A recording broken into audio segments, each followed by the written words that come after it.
So when we talk about a vibrational reality, we want you to do your best to wrap your thoughts around it, because if you will begin to set your sights upon this vibrational reality, now what is it?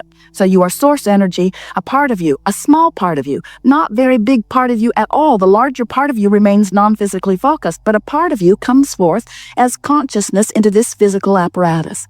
And here, brilliant sorters and sifters and creators on the leading edge that you are, you know what you don't want, so you know what you do want. And whether you're speaking it openly or not, you cannot be exposed to life at all without your personal, from your selfish, which is a wonderful thing you cannot see other than through the eyes of self, from your selfish perspective, your desires emanate. And when that happens, when that vibrational request radiates from you, the larger part of you who knows that you should know what you prefer, you're the one out there living it. And your source is answering your request. All requests are being answered, so it's not like you could ask for something that would hurt someone else in this infinite resource universe. So when you ask, source doesn't just answer the request. Source literally becomes the vibrational equivalent of what you are asking for.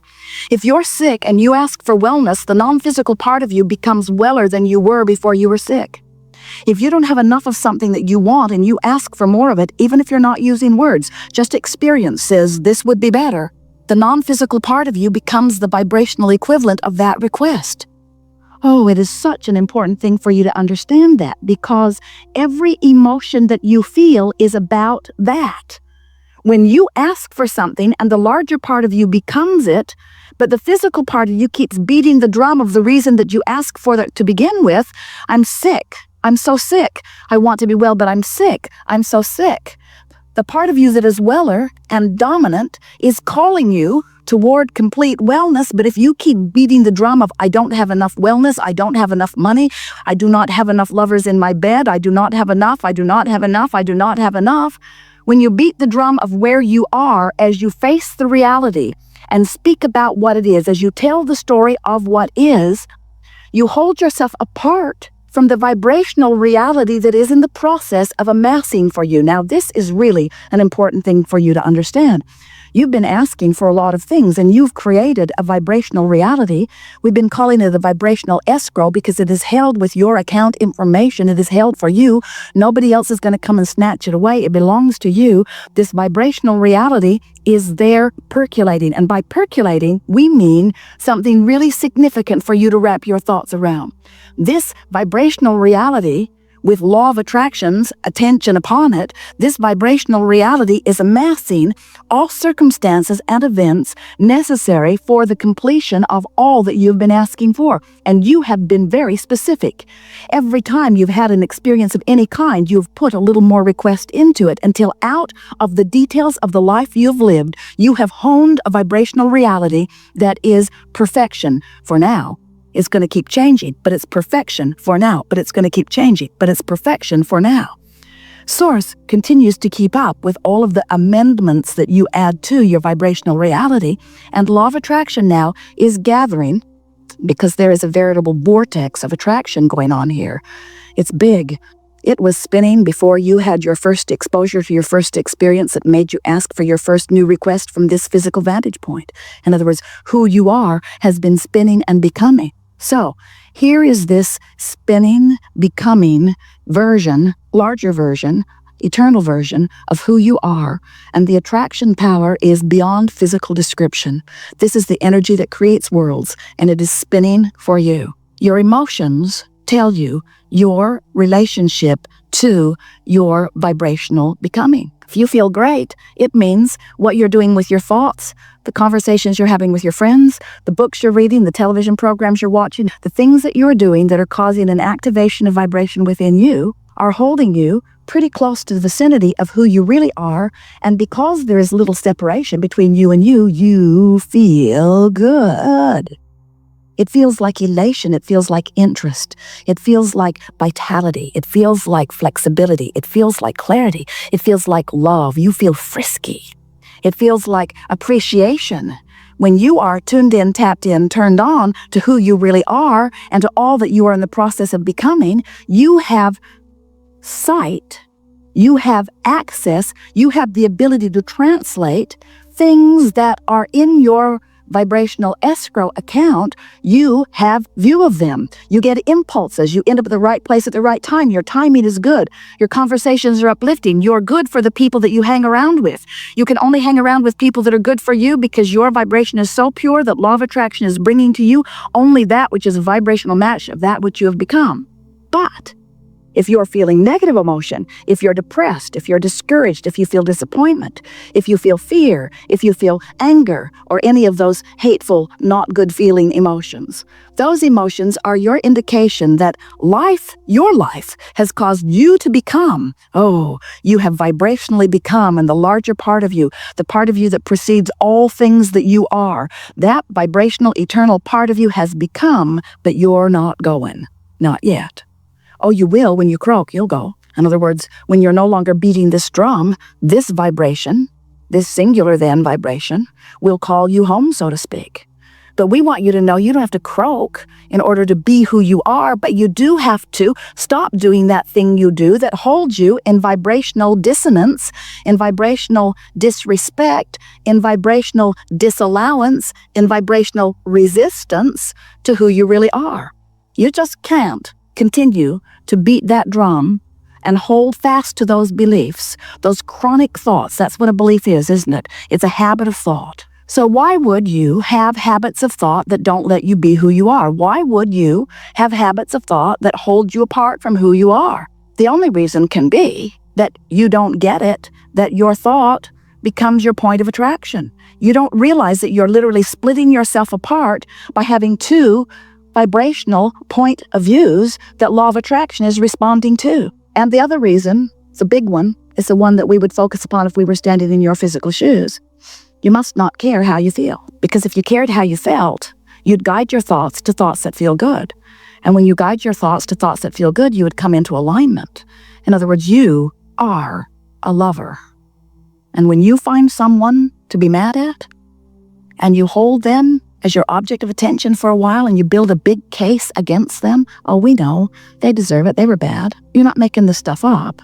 You observed a reality, and you hated it, and you talked to others about it, and they agreed with you. And then you joined that online chat group, and they agreed with you, more or less. And you wrote it in your diary. You want your children to understand what happened to you. History is so important here. And without meaning to, you trained yourself by your attention to this subject. You trained yourself into a vibrational attitude or mood that then law of attraction helps support. So you gave your attention to it, so you activated a vibration. And when you activated the vibration, didn't take long before your point of attraction was affected. And things that supported that thought began to show up in your experience. And then you said, see, told you I was right. And now you have evidence that supports what you expected anyway. And now you talk to your friends about the evidence. You write it in your diary. You blog about it. Blog. That's a good word, blog. So descriptive of what's happening, blog. So you blog about it. And then you activate the vibration even more, and now you get even more evidence about it, and then you say, this is reality.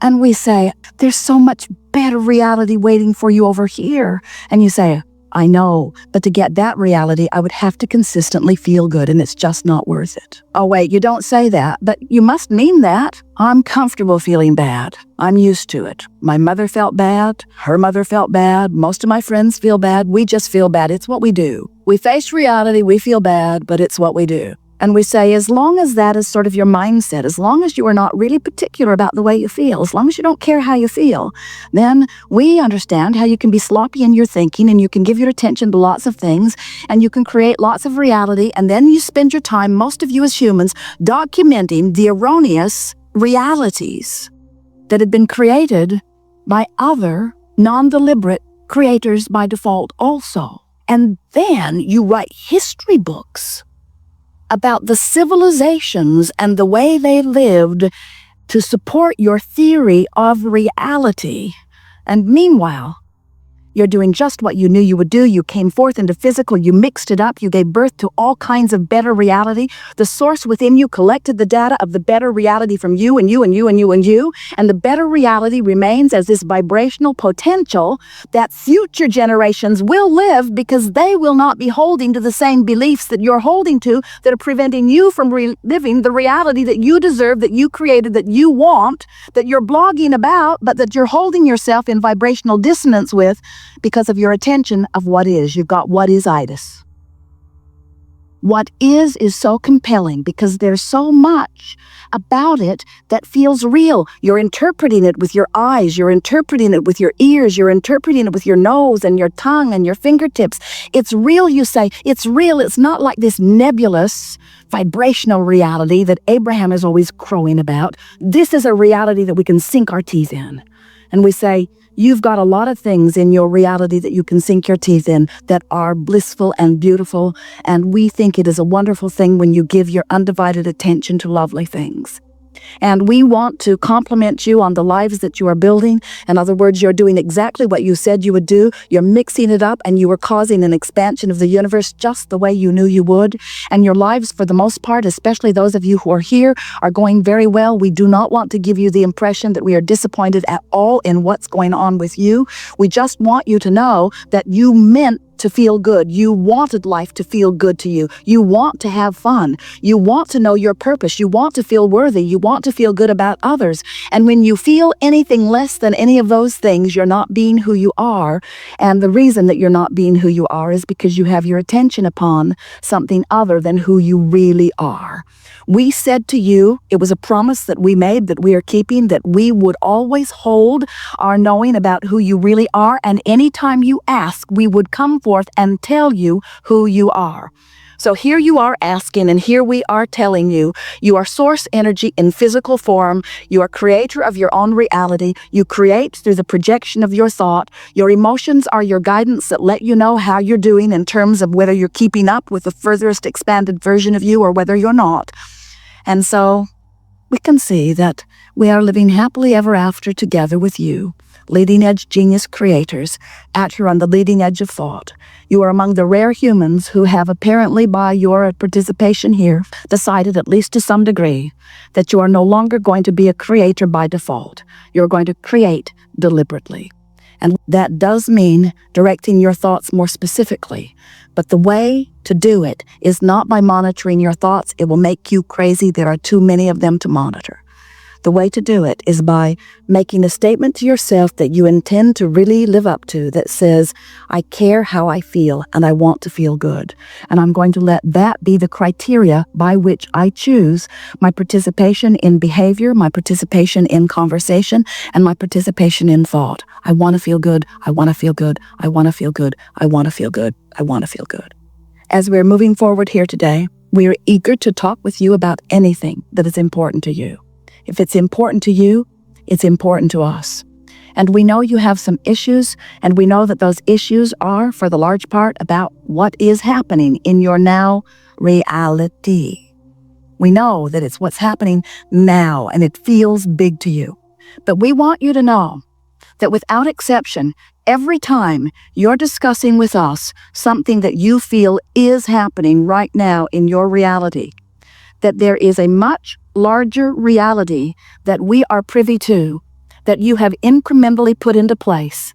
And we are standing smack dab in the middle of who you really are, doing everything that we can do in the context of what's going on here to bring you to thoughts that will cause you to move in the direction of who you really are. We are not big supporters of your arguing for your limitations. We are not big supporters of your long, detailed stories of how it is, because every word you speak about what is just activates the vibration of what is further and holds you longer out of vibrational allowance of who you really are and what you really want. There's no way of getting around it. Esther will argue with us, Abraham, you gotta give me this one. You have to admit that that was wrong. Abraham? Where'd you go? You gotta give me that one. You gotta give me that one. Look at all of this evidence. And we say, oh, we just love it. when you get yourselves in a jam, where the contrast makes you feel so